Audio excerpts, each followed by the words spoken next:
Kamusta naman po itong sentiment sa mga tao dyan sa area po ninyo? Marami po bang pabor o mas marami ang ayaw din po na matuloy yung lighting dyan sa Mayon Volcano? Kaya nga po ako nagpalabas ng statement dahil sa nagkakagulo na po talaga dito kung makikita mo sa social media, and most of them po ay talagang ayaw po nila ng proyekto pong itong ino-offer ng TIEZA. So marami po ngayon ang kung makikita niyo po sa Facebook talagang nagpapahayag na ayaw po talaga nila at hindi nila papayagan na matuloy po ang proyektong ito. At since 2019, meron daw po mga environmental groups, maging siyentista na nagpahayag na rin ng concern ukol dito sa project na ito. 2019 pa lang. Oo, 2019 pa lang, Gov.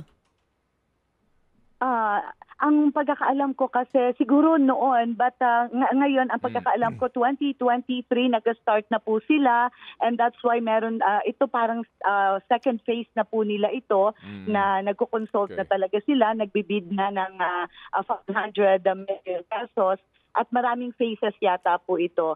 Pero talagang matagal na din po kasing UNESCO Biosphere Reserve ang Albay. Kaya talagang hindi po papayagan na magkaroon po ng ganyan kung hindi mawawala po tayo sa listahan ng Biosphere Reserve. Opo. Gov, hindi po ito TIEZA initiated. Sino po ang nag-initiate nito ang proyektong ito, ma'am? Ang pagkakaalam na po namin ngayon, TIEZA, ang ito pong gumagawa ng ongoing consultation.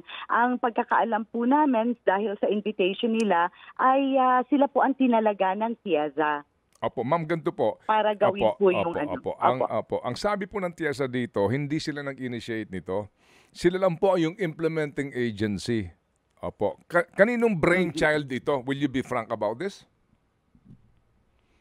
Ay sinasabi na kasi dito, lumalabas na din po siya na Ako Bicol po ang may hawak po ng project.